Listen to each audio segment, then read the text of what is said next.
ladies. Hello, gentlemen. This is the Victor Davis Hanson Show. I'm Jack Fowler.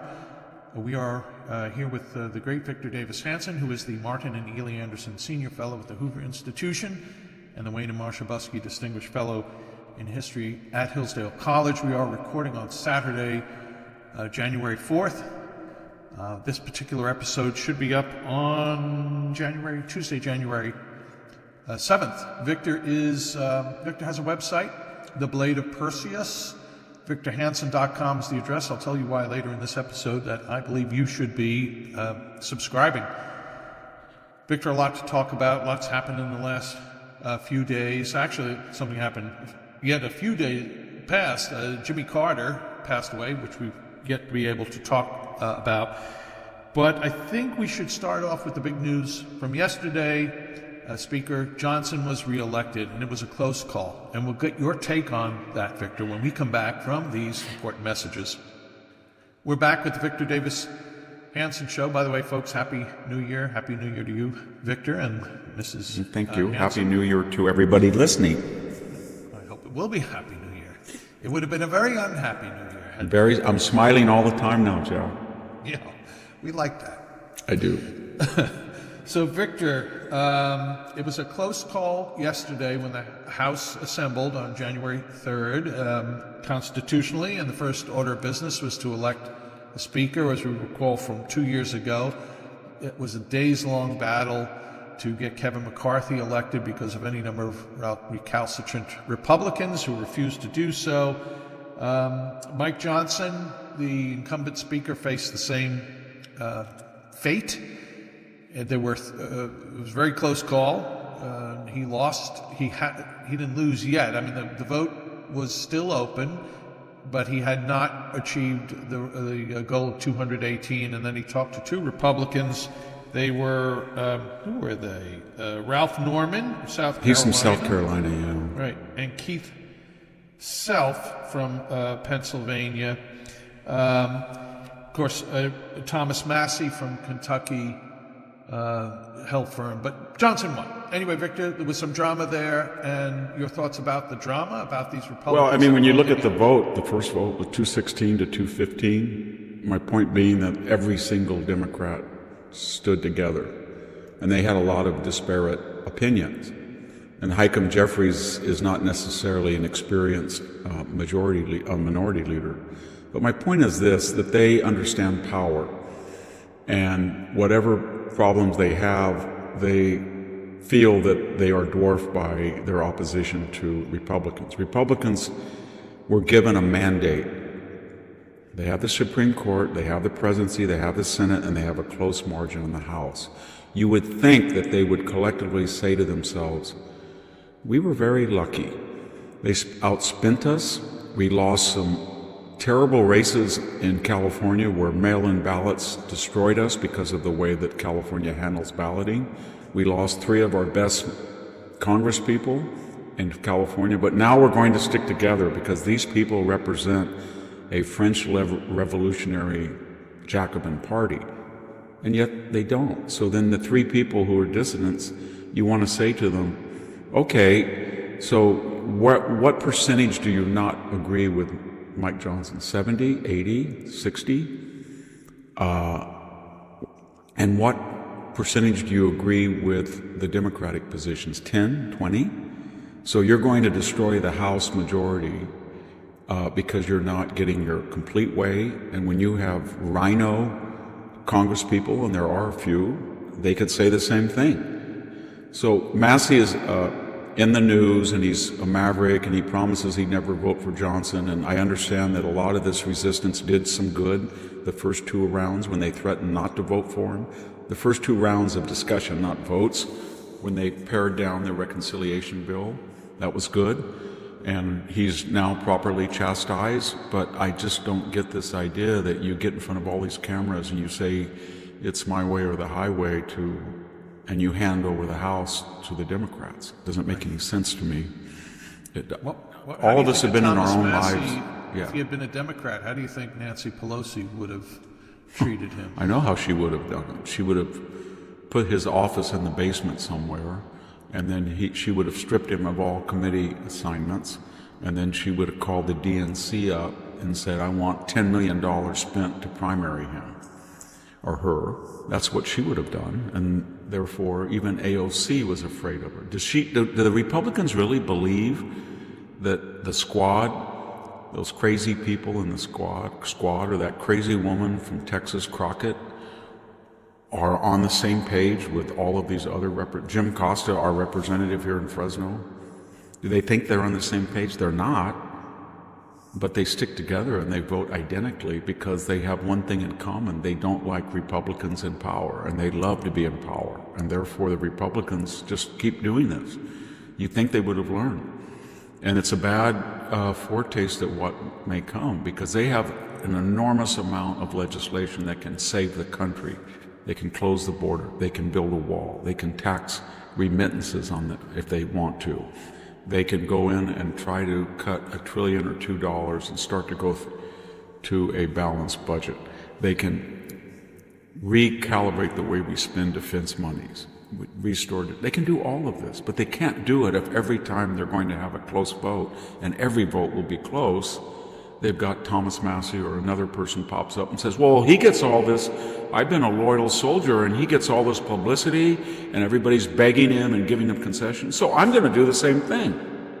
And so it's a bad precedent, and we'll see what happens.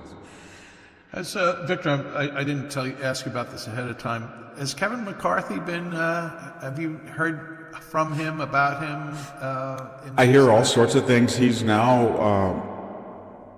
He's making a lot of money. He's, as they all do, lobbyist, advising, speaking. Yeah. He never made much money. He was an honest politician. He didn't make money. He grew up from a poor family in Bakersfield, so he's out trying to recoup income and stuff that he feels he lost out on with public service. But there's been rumors Steve Hilton is rumored to run for governor here in California, the Fox former anchor, and some people have said Kevin McCarthy might want to do that. I think he could have had the Secretary of Agriculture if he wanted it, but I don't think I think right now he wants to secure his financial future, I suppose. Yeah. Wow. Well, Victor, we have other items to get your wisdom on. We have a lot. You have a lot to say, I would assume, on Jimmy Carter, the former president passed away. I have a bunch of questions about him. So, Victor, let's just have at it. What are you? Well, I mean, there was he came out of nowhere, as we remember, in 1975 and 76, and his reason to be was that he was not going to lie to us, and Watergate, Jerry Ford, and we're going to get the old rule was if you were going to be a Democrat and you were going to be elected, people were so suspicious of the Great Society and all of that, so they would only vote for a Democrat who had a Southern accent. So they ran LBJ in 64. And then they broke that rule with Hubert Humphrey. He came close, but then they said, and then we broke it again with McGovern. So they said after McGovern, we're only going to get Southerners. So they had Jimmy Carter, 76 and 80. Then they broke it again with Walter Mondale in 84. Then they came back with 2 Southerners for the next 8 years. Obama was an exception. So he was a fake conservative he was a farmer, he was evangelical, but what they didn't quite bargain for was, the people who elected him was, he was very sanctimonious and self-righteous. And so he had that smile, but he was ruthless. And he had some visceral, I don't know if it was biblical or what it was, a distaste of the Old Testament or Israel, but he had some almost pathological dislike of Israel. So when people would criticize him, he would say things that only he could get away with. Well, these are Jewish donors, or these are the Jewish lobby. And rather than to address the question that there was a political, cultural, social difference between the only constitutional system in the Middle East, Israel, and its people around that wanted to destroy it. But he's most infamous for is he started that tradition that the ex-president would start interfering. So LBJ went to his ranch. We never heard much. Doris Kearns Goodwin went out and interviewed him, but he was done. And Richard Nixon, you'll say, well, he was done, Victor, because he was disgraced. Well, no, he actually did write some great books. People called him up for his foreign policy, but he did not interfere. He did not interfere. When Reagan went out in '88, people said, well, he was senile, but he was not, didn't have Alzheimer's for a couple. He did not interfere. George H.W. Bush did not second guess Bill Clinton. Even Bill Clinton just wanted to go make money, remember? He didn't try to upstage him. George W. Bush very nobly went back to his ranch. Jimmy Carter started this idea on the left that because he felt he was robbed and he was the morally superior person to Ronald Reagan, he hated Reagan and he could not believe that he had been landslided once, and that Reagan had landslided his running mate, Walter Mondale, in '84. He was very bitter. It was sort of like John Kerry's remark about George W. Bush in 2004. I can't believe I'm losing to this stupid guy, you know. So he was very condescending, and then he started to freelance.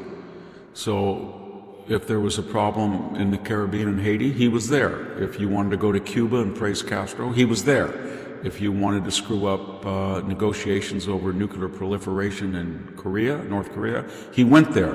But mostly he re-entered the Middle East, and as he kept doing it, he had a particular dislike for Menachem Begin and Netanyahu. So he kept inserting himself, and in all of these things there was a theme, two themes. One, the incumbent president in power was a realist, a Machiavellian, and not an idealist, so that I have to come back and remind America to come home under my post-president. And he did that with Clinton, too. In fact, I think Clinton's people hated him more than George W. Bush's people did. And then the second thing was, he always inserted himself on the side, or he gave editorialization on the side of dictators, third world people.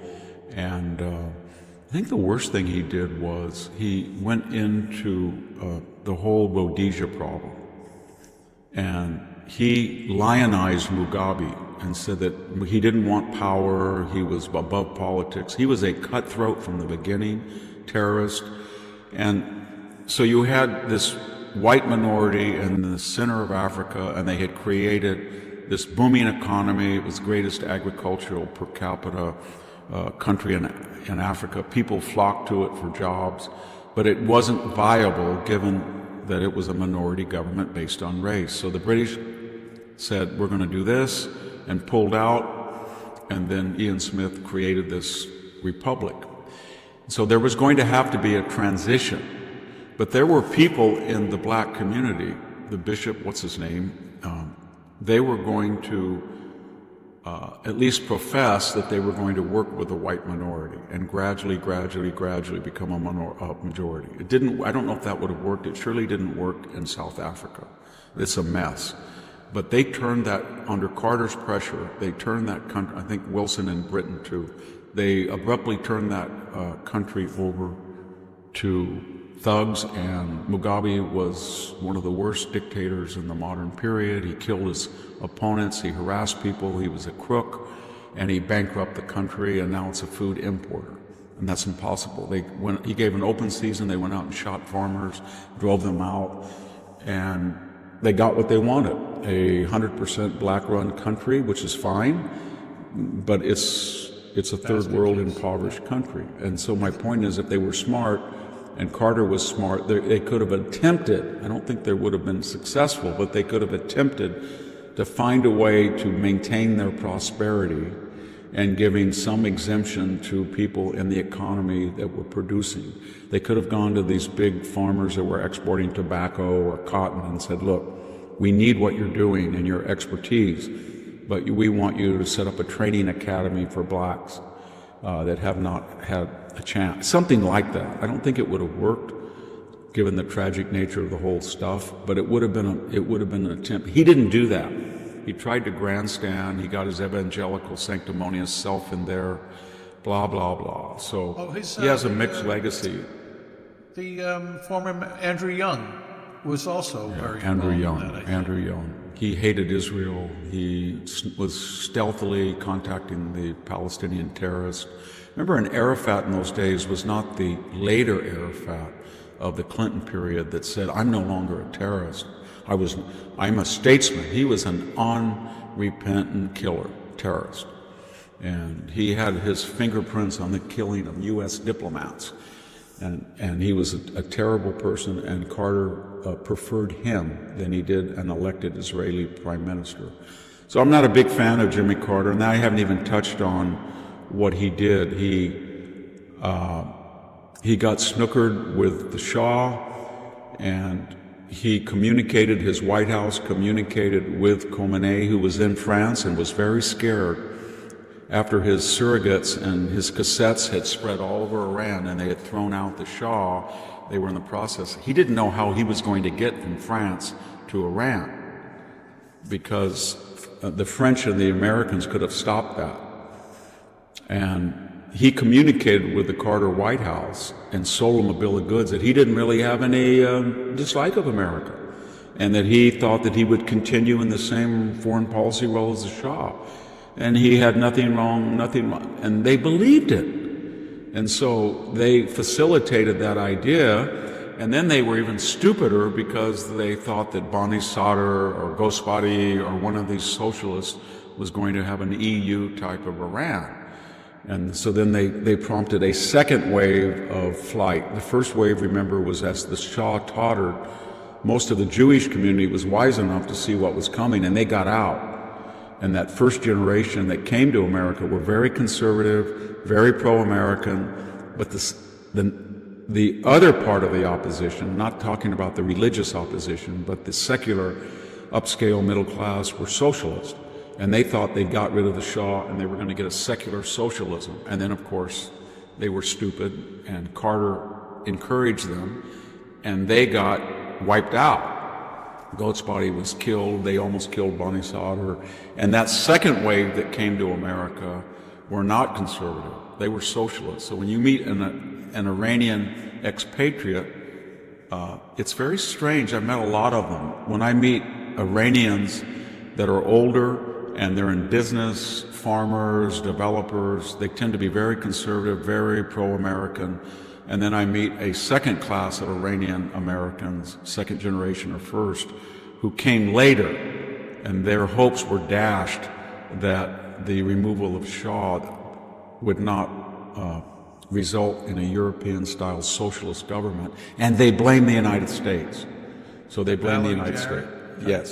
Yes, those types of people. But they're mostly, I've met maybe 30 of them in academia and media, government. They're not in private enterprise.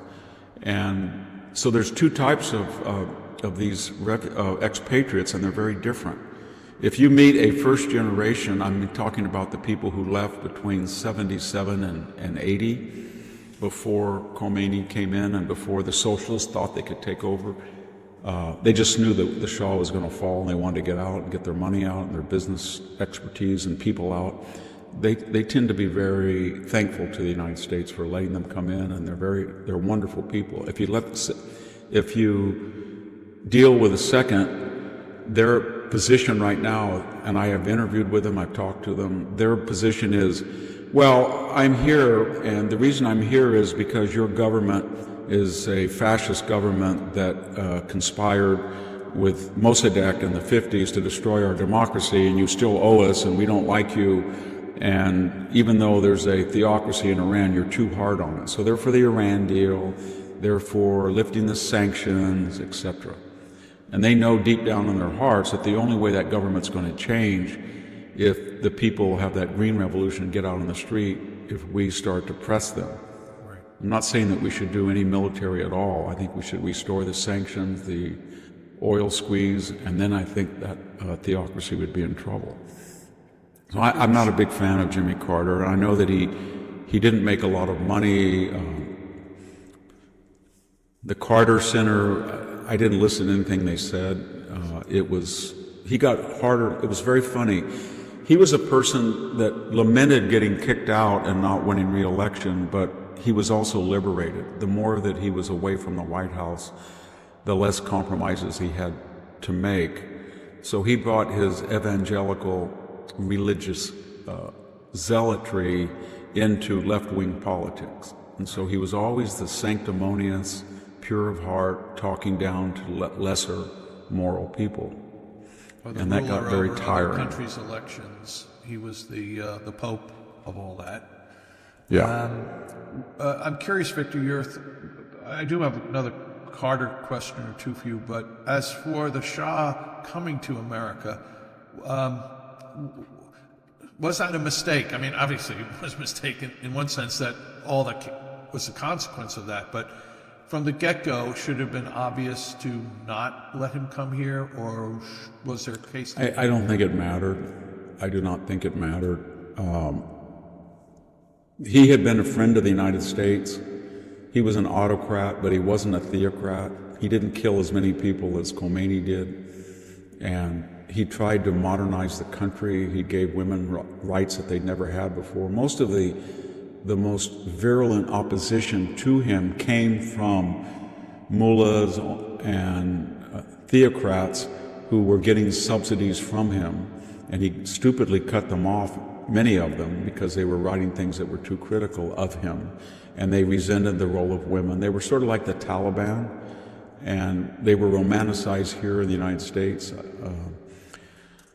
Michel Foucault, the postmodernist literary critic, he was the big rage in the 1980s on American campuses. He went over there to Iran and came back praising Khomeini, even though Foucault, who died of AIDS, was a promiscuous and proudly promiscuous homosexual. And had he been in Iran and they had known that and he was arrested, they would have killed him for that. But he was bragging. It was a very sick time, but we were a great power, and we had a person who wasn't perfect, but he was better than the alternative, and he was keeping the Persian Gulf open. And during the Saudi Arabian oil boycott of 73 and 74, he was selling oil to the West, and he wasn't attacking our ally Israel or sending terrorists. So what caused the modern problem in the Middle East was not Israel. That had been there. That was a manageable problem with its Palestinian radicals. What really broke the whole thing wide open was the appeasement of Iran and its use of oil to subsidize these new terrorist groups like Hamas and the Houthis and Hezbollah and their new partnership with Assad and their takeover of Lebanon. And that was all theocratic Iran's doing and us appeasing them. So that wouldn't have happened under the Shah. And I think under the Shah there would have been there wouldn't have been what we see now in the Middle East, is what I'm trying to say. It's really interesting to see photos of Iran, daily life in Iran from, say, 1975. And you would think you might be in America, just the cultural, the way of dress, etc. And what a free fall that nation is. I went to school in 1971 at 17 to UC Santa Cruz, and there were a lot of, even there were Iranian American students. And there were thousands of them, and they were the children of the upper middle and professional classes in Iran. And they were kind of strange because they were all taking, in the 70s, everybody wanted to take psych and environmental studies and English. And they were not. They were taking engineering, math, science, even at a place like Santa Cruz and the state colleges. And, that was all over with. Yeah. And so... Well, there's a little more to get on your thoughts on Iran and Jimmy Carter, and that has to do with the colossally failed effort to save the hostages. I just have a curious question or two about that, and I'll ask that when we come back from these important messages. We are back with the Victor Davis Hanson Show, recording on Saturday, January 4th, and this episode will be up on Tuesday, the 7th. I think that's the 7th, right? Victor's got a website, The Blade of Perseus. Its address is victorhanson.com. You should subscribe, $5 a month, $50 discounted for the full year. Why would you do that? Well, you want to read everything Victor's written, his weekly essays for American greatness, his weekly syndicated columns, links to various other appearances Victor makes, the archives of these podcasts, links to his books, and his ultra articles, which he writes, I think now 2 a week, and now new, a weekly video, 10-minute video, Victor, talking about an important issue. I think this week it's on higher education reform. So check that out, The Blade of Perseus.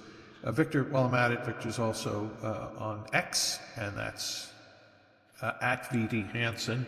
These podcasts, I know many people are listening. Some are starting to watch, and they can be found on Rumble. And it's too long of an address. Victor, I'm going to hold this up. I don't know if anyone can see this, but this is the Rumble address for the video editions of these. Jack, don't we have sophisticated electronics? Victor, I think we communicate by carrier pigeons sometimes, or oatmeal boxes with strings. Okay, Victor, my friend, yeah, about the hostages. I'm curious. Have you ever spoken to any hostage? No, I have not. I have not spoken to any hostages, and I would have liked to, but that whole thing was handled so poorly. I mean, once the students took it over, the United States had the ability to force that.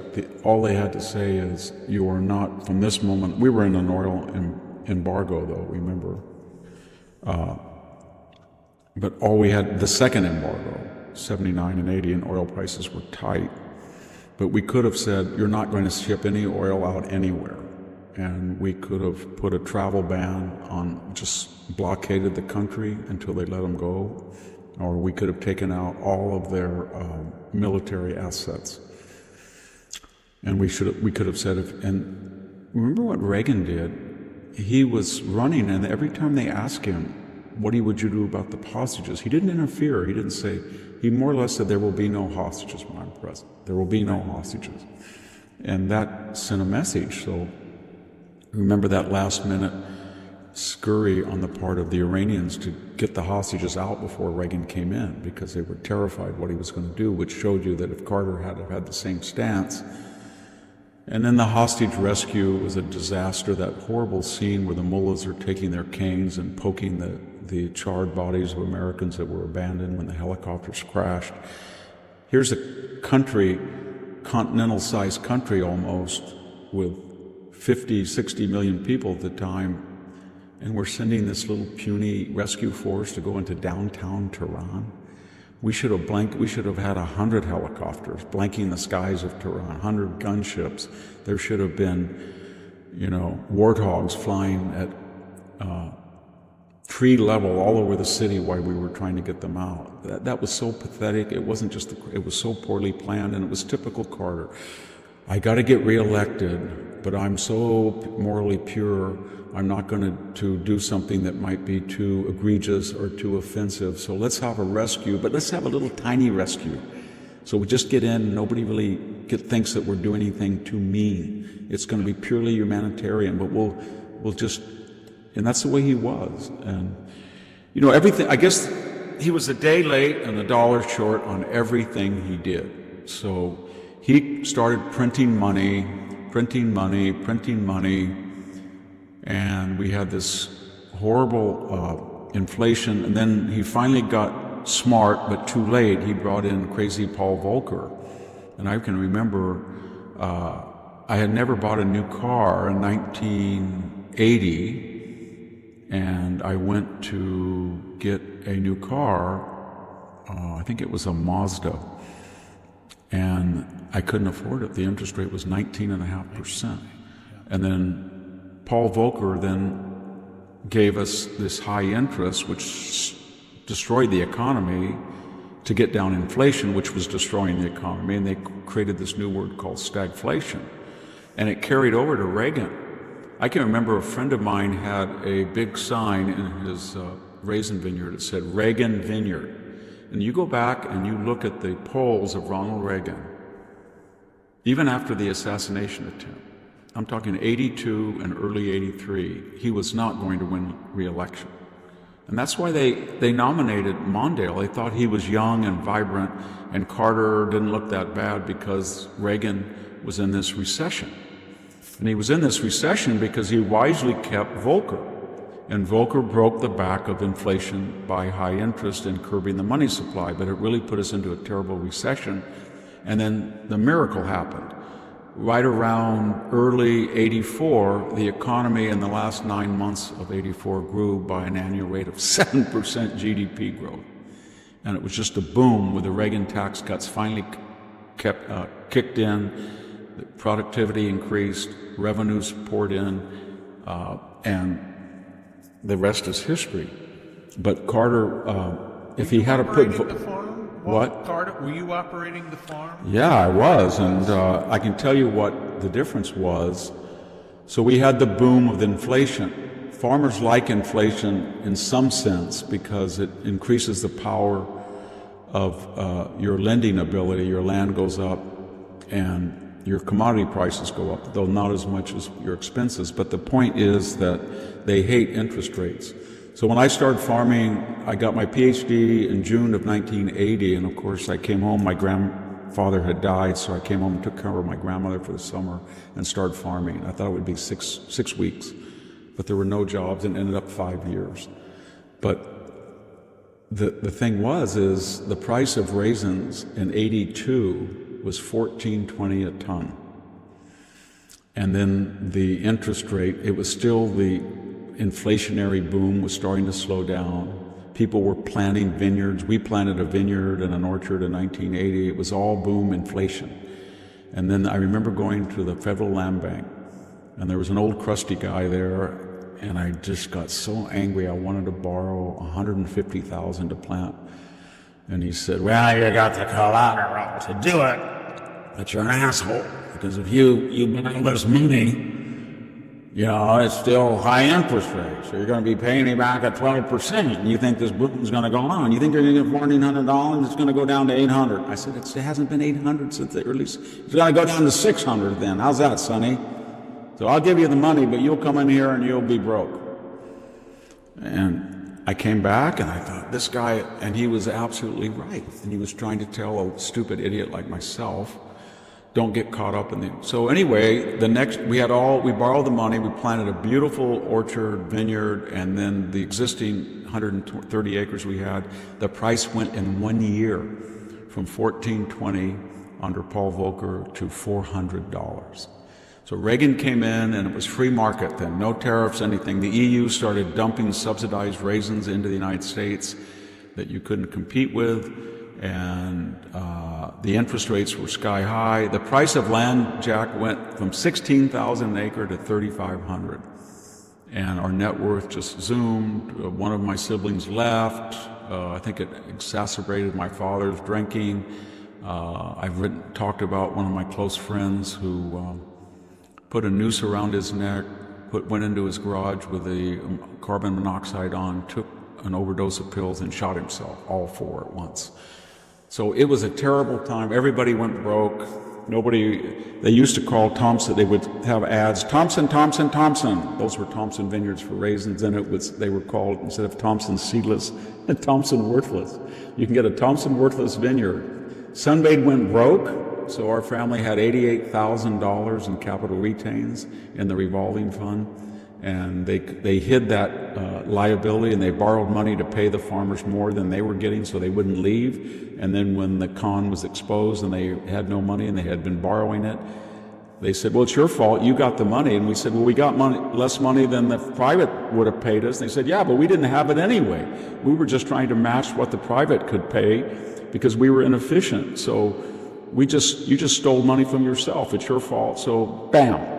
And, you know, they never recovered. Half of us quit the co-op. My grandfather was a charter member of Sunbathe, and so he would have rolled over in his grave. But we quit, and everything, and I can remember, I'll give you one last anecdote. We were trying to put stakes on this new vineyard we planted, And I went into the local hardware to get vineyard staples, those big heavy staples that you staple on wire, and they were $300 for, I don't know what it was, a ton or something, half a ton. So I went into this old shed in the place, and I went up through all this junk, and here were these barrels, like whiskey barrels, and they were full of old staples that in the Depression, when they took out a vineyard, they took the staples out and they rehammered them, and then they put them in, and they were like 60 years old, so I brought them out. And then I wanted to buy steaks, and I couldn't afford the $1.60, so we bought just plain steaks, and I found about 6 old barrels of creosote, and we poured it in this big witch's brew, and we dipped the steaks in so they wouldn't rot. And everybody did stuff like that. And that year, I went back the other day, I got my Social Security report, and I made started in 82 actually, I made 6,100, 7,200, 5,800, all, and then in 1985 I got a job for $21,000 as a lecturer. But that was more money than I'd made the last 3 years farming. And we went into big debt too, huge debt. And I don't think we would have ever paid it off, but my mother died tragically of a brain tumor, and she had not told anybody, but when she was perfectly healthy, she had said to me one day, we should all be insured because if anybody dies, the whole thing is going to blow up. But she had taken out, they were offered a state pension as a judge, but nobody, I remember when she told me, I said, you're perfectly healthy. You're only in your late 50s. What are you doing this for? And then 10 years later, she had a brain tumor, and my father and I took the insurance. We went straight to the Federal Land Bank and paid off all the debt. That was Jimmy Carter's recession and the cure for the recession. The medicine was almost as bad. And at that point, I wrote a book about it called Fields Without Dreams. And I'll just end with one anecdote. I was kind of angry at Reagan because I didn't know much about economics for this reason. When this whole thing blew up, there was something called the Federal Raisin Administrative Committee. It's a federal relic of the Depression. They own your raisins, as I've said before. From the moment you have a grape on the vine, you cannot take, if you're going to make raisins, you don't own that grape. So if you dry it on paper, you put it in a bin, you take all the risk expenses, you cannot take that and sell it. You have to take it to an authorized raisin packer, and then he decides what percentage. The Raisin Administrative Committee says this is how much you can sell in the United States, the rest you have to give to us. And we will sell it as reserve tonnage, as we see fit, usually for cattle feed or aid abroad. So it was a horrible thing. So I went to this meeting of this guy, and a Reagan official came out, and I was like 26, and somebody said, well, you went to college, you speak for us. And I said, well, I don't know much about it. So I said, how can this be good? $420 a ton. Why don't you just get rid of the reserve tonnage and have a free market? If we're going to go broke, at least the price will go up.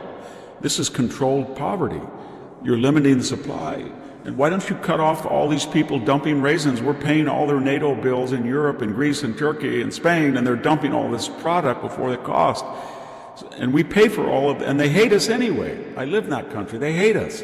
So that these Europeans hate you, you're paying for their dispense, and then this new EU is subsidizing dump product. Are you stupid? You know what he said?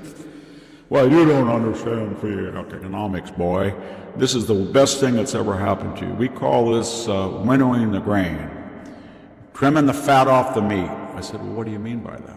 Well, I understand you lost $1,000 a ton. That's $2,000 an acre. If you're 80 acre, I understand $160,000. But the strong will survive. Strongest of the fittest. Said that might be true at $1,000 a ton, $400, but at $420, it's not even worth doing it. It's just, well, that's the point. You're going to go out of broke. Maybe you, young guy, will go broke first, and then when more people go broke. It's called creative destruction. You ever read your economic? I said, yeah, I know all about creative destruction. Then you go out of business, the strong survive, the people get cheaper raisins, everybody's happy, and the guys that survive will find new technology.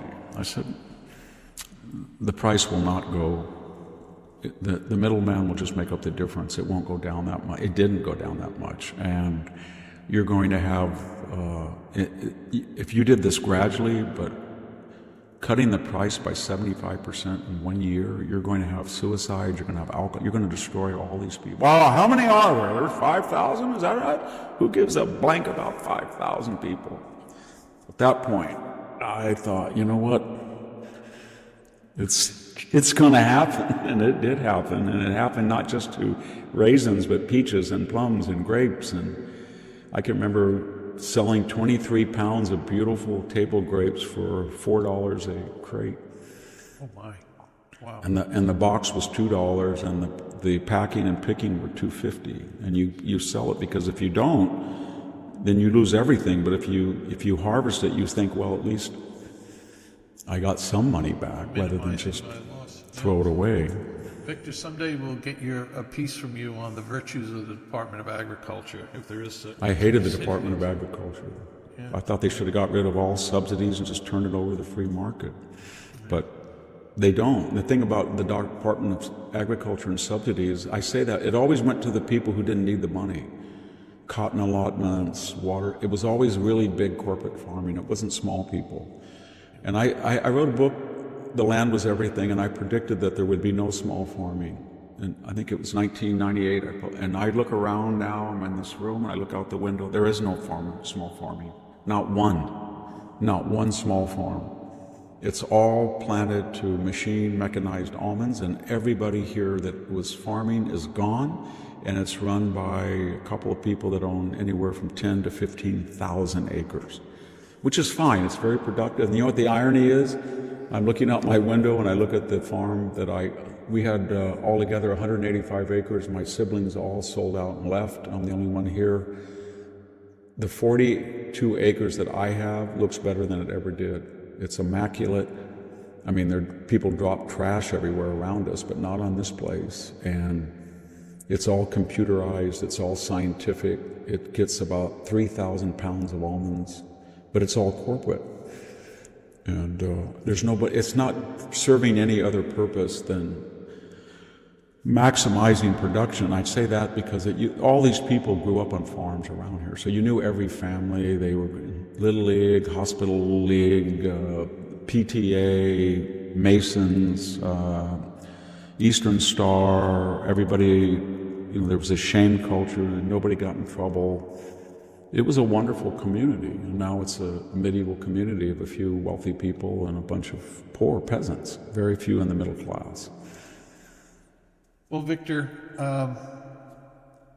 it's depressing. You have to, it is depressing. More depressing to come here. And let's shift to New Orleans and the terrorist attack there earlier this week. 15 dead, although I saw 14 dead. I'm not sure how many, but nevertheless, doesn't matter. And a couple dozen people in terrible condition. And I know you talked at great length with Sammy, the great Sammy Wink, about your thoughts on what happened. I do want to raise something, though, from journalist Azra Nomani. Now, I've known Azra 25 years or more. She was a writer, reporter for the Wall Street Journal, and she had some fame of late in Northern Virginia. She was one of those parents who were leading the fight against the high schools, which were denying children of Asians, which, for me, growing up, Victor, I thought Asians were Chinese or Japanese, but no, these are the children of Indian who were being denied scholarships, essentially, because there were too many of them doing well in school. So anyway, Azra was one of those leaders that developed into that, parent movement in Northern Virginia. But she's Muslim, and she wrote this article for Fox News. It's titled as Islamists' Familiar, quote-unquote, Triple D Strategy Follows the Bourbon Street Terror Attack. And let me just read first two paragraphs here, and then, Victor, your comments, please. First, a radicalized Muslim kills in the name of Islam. Then groups like CAIR, C-A-I-R to our listeners, deploy a strategy I call Triple D. Deny the crime had anything to do with Islam, deflecting with excuses, and then demonizing anyone who calls out the terrorism as Islamophobe. Indeed, within 36 hours, CARE issued a statement denying the problem of Islamic extremism by claiming it's been rejected by the overwhelming majority of the Muslim world. It then deflected from the killer's religious radicalization by describing him as a, quote, man with a history of drunk driving and spousal abuse. I'm glad Ozra did this, the Triple D. Victor, your thoughts on this? Yeah, that's like saying, well, the people who hit the Twin Towers, some of them had some mental problems, some of them had brushes with the law. They were, that was the real cause. Does anybody believe that if you close down all the radical mosques in the United States and Europe, there would not be a reduction in terrorism? Of course there would be. And everybody knows that. And so the $64,000 question is why, and I mean that in the following. This is what gets Americans and the people listening so angry. So you've got this 500 million person Middle East. Not that that's all the Muslims in the world. There's another 500 million outside of the Middle East. India, Indonesia, etc. So you have all these people, Pakistanis included, and they're very proud, as everybody should be, of their religion and their culture. But there has been a massive exodus out of the Middle East to Europe and the United States. And that massive exodus is because people feel there's no economic opportunity, there's no freedom of expression, there's no security of their person, and there's no protection of their any constitutional notion of due process, habeas corpus. Okay, so they leave, and they go to places where there is. And they, as all immigrants do, they bring their culture. And as the United States and Europe, as the United States used to know, they would basically have a brutal bargain. We transmitted the message through assimilation, civic education, integration, even intermarriage, that the reason that you came here is you have rejected the totality of your prior existence. Doesn't mean you don't like people from you still have, my grandfather would always brag about Sweden and his father, but they did not want to go back there. And they understood what a beautiful place this was. I can remember as a boy my Swedish grandfather saying, there's nothing like this place in the world. I've never seen soil like this. I've never seen a country like this. He was gassed in World War I, fighting in the Ardennes. So my point is, the Argonne. So my point is this, when they come over here, you would expect just a little bit in the mosque. But they don't. They try to tell you, basically the message is that the United States is decadent and that people are being corrupted by its culture, and especially in Europe, and you have to find moral and spiritual purity by rejecting the popular culture and the system of which you are involved in, parasitically involved in. And for certain people who feel that they can't perform, they're not happy, this type of indoctrination reaches pathological support. And that's why we have a Major Hassan, that's U.S. second generation, who says Allah Akbar as he shoots 13 of his fellow soldiers. And then we have the San Bernardino, 2 Pakistanis who kill even more, and they are radical Muslims. And then we have the Sarna brothers from Russia, Chechnya.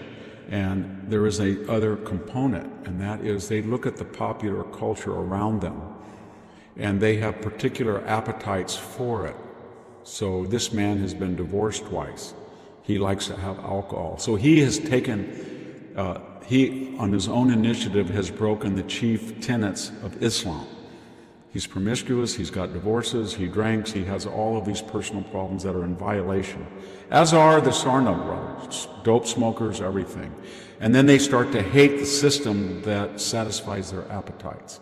And they say, this system is pornographic and women and gays and and they made me do this. And then they get reinforcement to be pure again.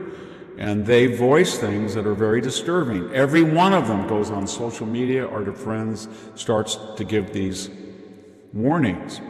And of course, the society in this Obama era, but even pre-Obama, Marxist binary, victim, victimizer, oppressor, oppressed, says, in this arbitrary line across America, the Islamic Arab Pakistani immigrant from the Middle East is a person of color.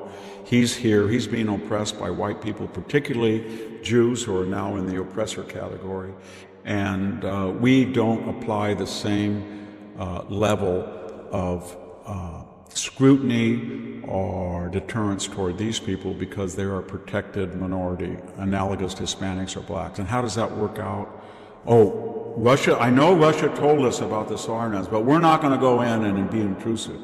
I know that Major Hassan said Allah Akbar before he murdered his compatriots, but we're going to call that workplace violence.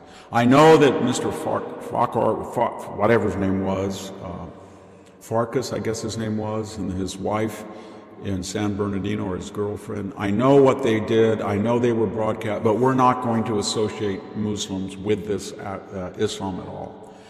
Now, if you believe all that, then you would believe there is a symmetry among all other types of zealotry. But any time someone who is not a Muslim, especially a white male, they will label him a Christian zealot. And they will try to find anything they can to suggest that Christianity drove him to do that. And even though you're starting to see Christian academies targeted, especially we've had a couple of cases of trans people, but it doesn't matter. They are the problem. And then it all encapsulates with Joe Biden, who on 4 occasions said that, and he, the thing about Biden is, everybody knows that, the only time he had moments, glimpses, parentheses of clarity was when he was angry at MAGA, Trump, white male conservatives. This is a guy who probably of all modern presidents, any president, not one of them had ever expressed so much overt racism as Joe Biden. Think of that. Hey boy, I have a boy down here working for me. Hey corn pop. Hey, you ain't black. Hey junkie. Hey, Eastland was good. They never called me boy.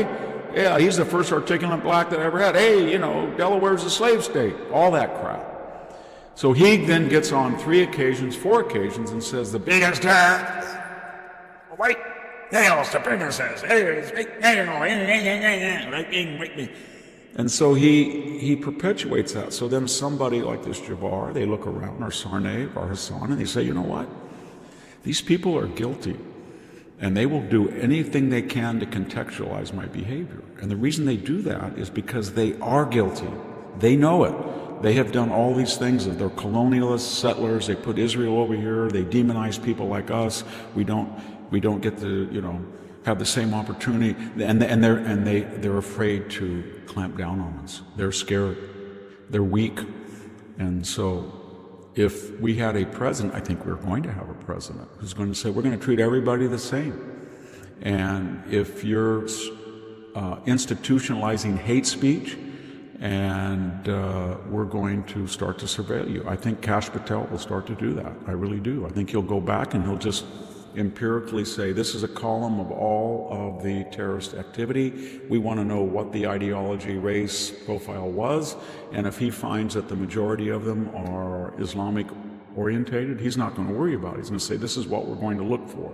If it is white supremacy and the data says it's not, he would do that too. Look at those people. Right. There are a few crazy but you know what's so weird? What I just said can be encapsulated by the Cybertruck explosion out in front of Trump Tower, this Trump Hotel in Las Vegas. So now we have most of the facts. This man from the Middle East spouted off this anti-American, radical Islamic stuff. He went and murdered 15 people, injured more than a couple of dozen, I guess, and then simultaneously, but not separated and completely without apparent communication, a military veteran wants to draw attention, apparently in his kind of deranged mind, to drones or something. Security threats the United States. He's had a traumatic brain injury while in service. He's been disabled. His girlfriend's broke up. He's angry. So he rents a Cybertruck. And If he had wanted to blow up things, the guy was an expert in munitions. So he just instead takes a bunch of gas and a bunch of fireworks, puts it in the back, and he thinks, how will I get a big message? Oh, I'll drive out in front of Trump Tower, and everybody, he's a new president, and I'll blow my truck up, but after I shoot myself in the head. And sure, he could have hurt people, but the point was he wanted to blow himself up and give us one of his deranged messages. So now they are conflating these two and saying, well, you see, you have this pro-MAGA Trump person that wants to hurt. No, he was just suicidal. In a very reckless, suicidal fashion, he could have injured a lot of people, but he didn't. And somehow that's morally equivalent to this. And what I'm getting at is they always try to find any methodology possible to contextualize Islamically inspired violence, even though what we've seen in New Orleans, we just saw 2 weeks earlier in Germany, and we've seen it in a lot of places. It doesn't mean it's the only type of terrorist-inspired violence, but this is about veterans. It's not about Islam. It's about they always want to go. Remember the Homeland Security director? She said the greatest threat to Americans are returning veterans. Yeah. The other thing is, and this is what I meant by the $64,000 question. What I don't understand is why somebody comes from Syria or Jordan or Egypt or Iraq or Yemen or the West Bank or Gaza, and they come over here and then they start to dislike this country to a great degree. And I'm not talking just about terrorism. I'm talking about people 2 days after that. They were marching in your city, New York City, pro-Hamas demonstrations. And I saw a campus for 4 months where every time I walked from my apartment to my office, somebody got in my face yelling from the river to the sea or some eliminationist rhetoric, and anger at the university, and they went in and trashed the president's office. So not all of them were from the Middle East, but my point is this, and if you don't like the system or you know what it's like before you got there, why do you come over here? Why don't you just go to an Islamic university in Cairo? There's some with very long records, very prestigious. Stay at Jordan, get your engineering degree from the University of Beirut. But why come over to the United States in the hundreds of thousands? Why create all of Dearborn and then try to hold the whole state electorally colleged hostage unless the government supports this terrorist organization called Hamas? Doesn't make it, and that's what it is, reductionist, though it is. I don't understand that. I can see saying, I came over here, you know what, this country sucks, I was raised a traditional Muslim, I believe in the tenets of Islam, everybody's promiscuous, they're using drugs, women are exposing themselves on the internet, these internet influencers are decadent, the country has no morals, it's not safe, I'm just going to leave. I don't agree with that, but I can see from his point of view why he would want to go back and feel perfectly happy in the West Bank or maybe in Syria. And if he says, well, it's a dictatorship, and it wasn't imposed on the United States. Nobody put Assad in, nobody put these people in. In fact, we lost 9,000 Americans trying to get rid of the Taliban and get rid of Hussein and offer you an alternative, which I think was naive. It's none of our business what you want to do. If you want to have 100 Assads, it's your business. Khomeini is your business. Any of them, it's your business. But don't leave your business and then come over here and bring it with us, is what I'm saying. And I don't get that. It's a larger question, Jack. My famous memory is that not too long ago we had a soccer match in LA Coliseum, and the fans were all rooting for Mexico. Why they were the United States, and you'd think, well, if you like Mexico so much. I go back to that famous scene. I had one of my smartest students I ever had. He was brilliant. He was an illegal alien, and he was out on Prop when we had that Prop 187 that said that we're going to deny state support for people who are here illegally, and he was waving this flag of Mexico, and they were burning the American flag at CSU. And I walked up to him and I said, "What are you doing?" And I said, "You've got a big Latin exam.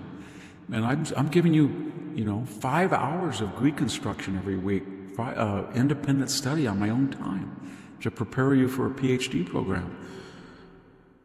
And I said, you're waving the flag of the country you don't want to go back to, and you're burning the one that under all circumstances you want to stay.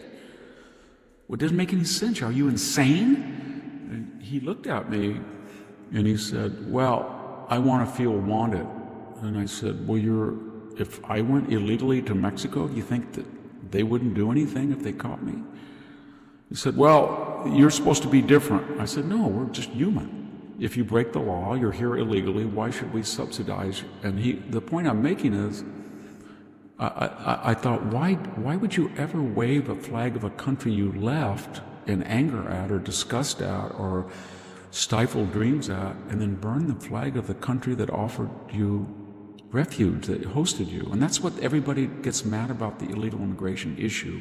That it's not just the remittances, it's not just the welfare, it's not just the crime, it's not just the mockery of our federal laws, it's not the arrogance that I can come over to your country, right through your border, I can get a fake ID, you owe me a free room, free food. It's the idea that there's no gratitude, none. You come over here as illegally and then you start making demands on your host. And I'm just getting angry because, Jack, in the last 48 hours, I went to a local store, and a woman ahead of me pulled out 4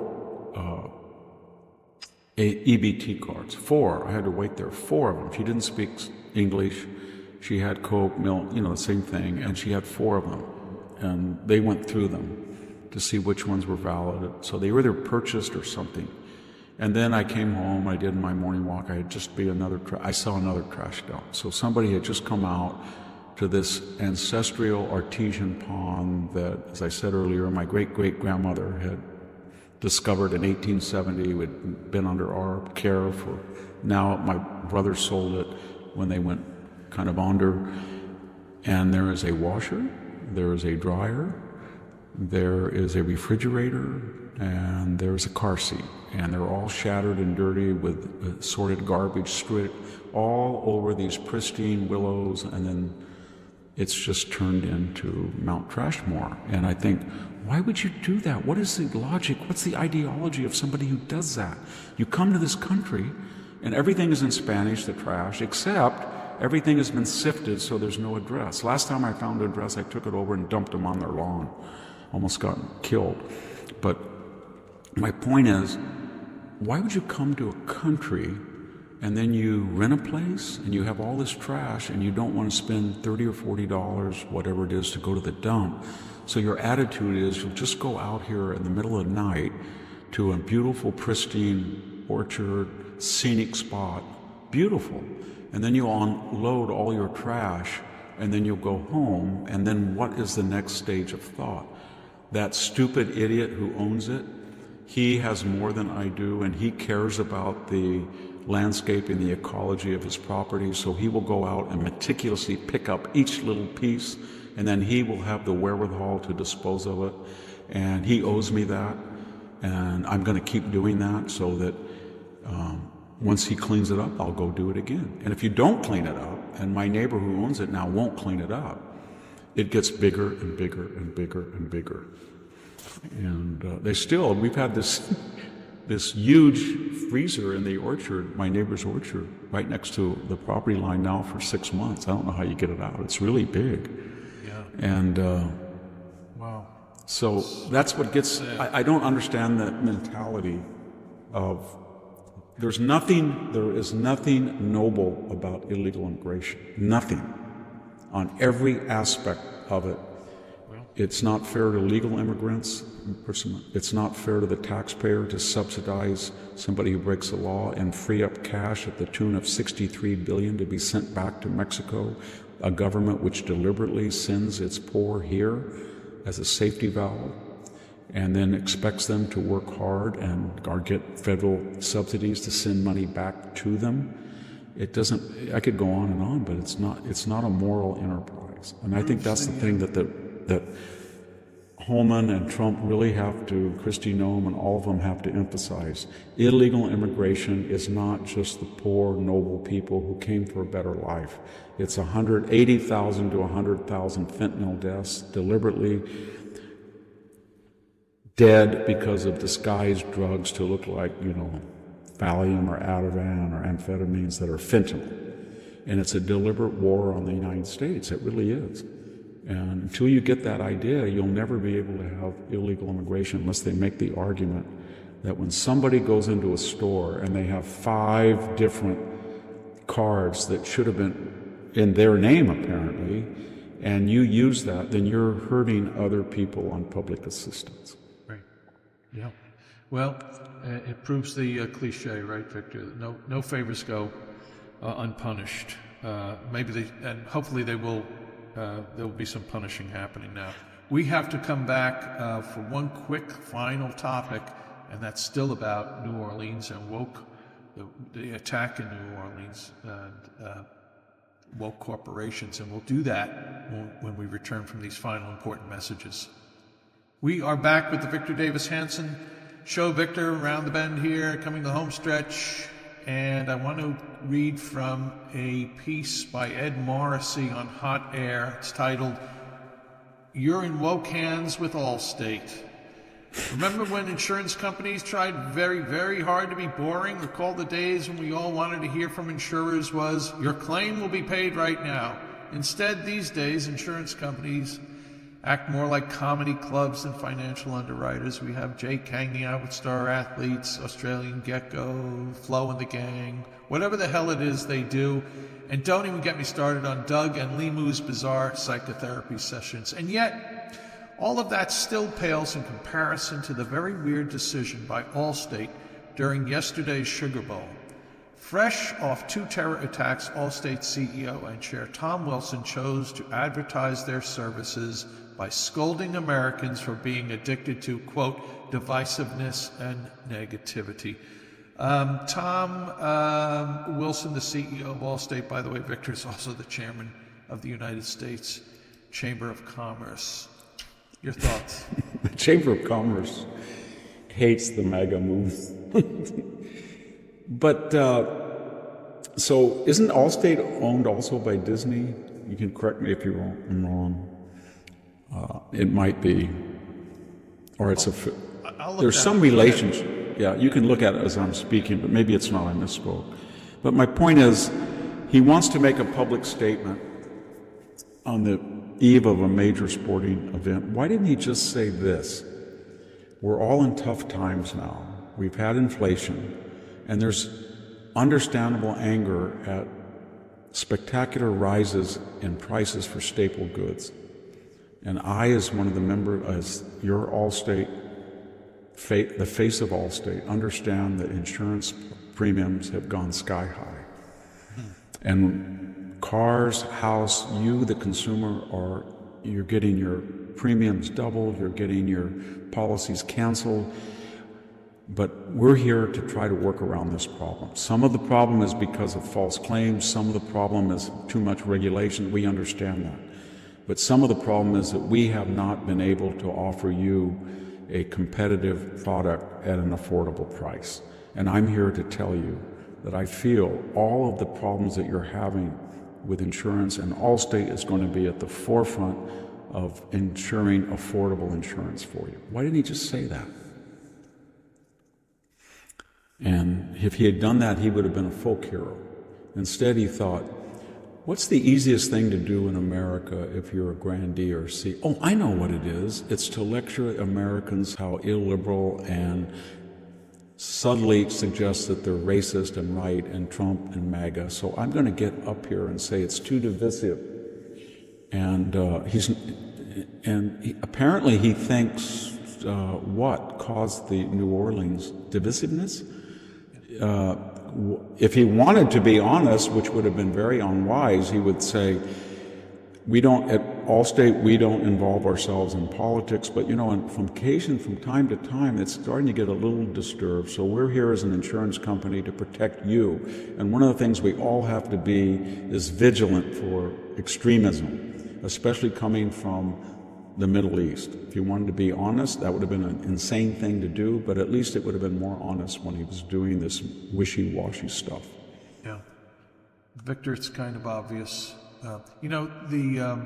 Reminds me, if I may have a quick comment, of Noel Coward, who had this famous song after World War II, "Don't let's be beastly to the Germans," in the face of... I remember that. Yeah. Oh, please let us not talk about the obvious reasons here. Well, Victor, that's about all the time we have for this episode. I do want to thank listeners who check out and actually subscribe to what I do. One of the things I do. I didn't know. I didn't want to misspeak about who owns Allstate. I was trying to see because I knew that it was when I was growing up. You always bought it at Sears. You know what I mean? Yeah. Well, there's a big fund that owns a significant amount of Disney and owns a significant amount. Maybe there's some connection there, but it's the ethos that really bothers me. And then it's not just that insurance went up. I have this place up in the mountains. There was a fire, but now, and it didn't get burned, of course. I had it for 16 years, a policy with an insurance company. The premium was $2,500. It was, anyway, to make a long story short, the premium doubled. The amount of coverage shrunk by 30%, and the deductible went from $1,000 to $15,000. Then I looked at my car insurance. It's almost doubled. I've had one claim in 20 years. A deer hit my car last year and destroyed the bumper. It was probably about $5,000. It was the vinyl part of the car, but it took out a couple of sensors. That's all I never have filed one claim on the place in question, and now there's not much of a forest around it given. And it's there's a fire hydrant across the street from the house and a fire station 300 yards away, and yet they dropped the insurance. And the insurance the only company that would insure it had this crazy thing. And that's happening to everybody. Everybody. We talk about electricity going up, gas going up. That was why Kamala Harris got beaten in the election. James Carville was right about that. The economy's stupid. And but if you're an insurance executive and your industry has mysteriously become unrecognizable because of its pricing and it's squeezing Americans, and you get on national TV and you start to lecture Americans about their illiberal tendencies and why they have to man up, they're going to get angry at you. It wasn't so much what he said literally, it was the pose and the attitude that I'm a big insurer, and you people who pay my premiums that I have almost doubled are too small-minded, unlike me. And that's not going to be a sustainable way. They should fire him. They really should. They should. I wish people would fire people. It's like that FBI agent, Alethea Duncan, comes out, and she says, "I can tell you one thing, it's not terrorism." How do you know that, Miss Duncan? She said it was a matter of an IED. We've gone through that with Sammy, but another thing, I don't know where all this comes from, but there is a common denominator that the DEI madness has infected everything in various degrees. And behind every madness, you can start to see this doctrine. And he's infected with it. The FBI agent was infected with it. Almost every single thing, to some degree, there's a DEI. And I think on our next broadcast, we'll talk about Joe Biden's presidential medals of freedom and citizen. But keep that in mind. The DEI is a Marxist equality of result binary, oppressor oppressed, and it's infected just like it did in the Soviet Union. Every single thing from science to economics to architect, everything is a matter of DEI. And everything in America, when you discuss any topic, farming, architecture, transportation, power generation, insurance, ultimately it will be phrased and couched and contextualized in the realm of DEI. Who was the oppressor of this matter? Who was the oppressed? a reductionist discussed in the fashion. past, good luck getting brain surgery 10 years from now when the products of DEI medical schooling have scalpels in it. A very close friend of mine said, if I were you, I would not ever go to a doctor that graduated from this medical school in the following years, and when the DEI took over. Yeah, well. All right, well, my friend, I just want to follow up on closing that I want to thank folks who subscribe to Civil Thoughts, which I write every week. Go to civilthoughts.com and you'll get the newsletter every Friday. I want to thank the folks who take the time to rate the show on Apple, and some leave comments, and they leave comments also on Victor's website. Here's one. I don't have a name on this one, but it's titled "A Dairy Farmer and a Raisin Farmer Have More Knowledge Than Those." And here's what this kind soul writes. Victor, after listening to you and Nunez, a dairy farmer and a raisin farmer in California, you guys have more knowledge about business and political world than any of those bi-coastal universities, cattle branded, that are running our country into the ground. None of these politicians could run a successful business without the grift. Another note, yesterday I picked up some very nice looking navel oranges in northern Illinois. I looked at the label sticker and see it's Booth Ranch, 7,500 acres of oranges just east of Selma. I know Lauren Booth. I'm going to give a plug for Lauren Booth. That's her orange ranch. There's not a nicer, better person. She's the daughter of Otis Booth, LA Times, Berkshire Hathaway, very prosperous, but very public-minded, very philanthropic, and just a wonderful person. And that's her ranch. I'm glad to see that her product is it is known nationwide. Well, this ends by saying, but looking at these oranges and realized all the challenges this family has to stay in business in our beautiful, productive state of California, only to be under constant attack by Newsom and the clueless progressives in your state. Every time I think of Newsom, it gets worse. Yeah, well, it's, and I always think he can't do anything worse, but, he does. Yeah. And he manages to do that. He came out against the repeal of $950 exemption for looting, Prop 37, I think it was. Everything he says he's got the on Midas touch. Yeah, well, I hope he's their candidate. He just bought a $9 million home. He's got a tough, wonderful stable. I don't think he can put on his Abercrombie and Fitch working vest and prance around and get around that 9. Maybe he can mow his lawn or something, man of the people. See him weed. All right, Victor. Okay, thank you everybody for listening. We'll be back soon with another episode of the Victor Davis Hanson Show. Bye-bye.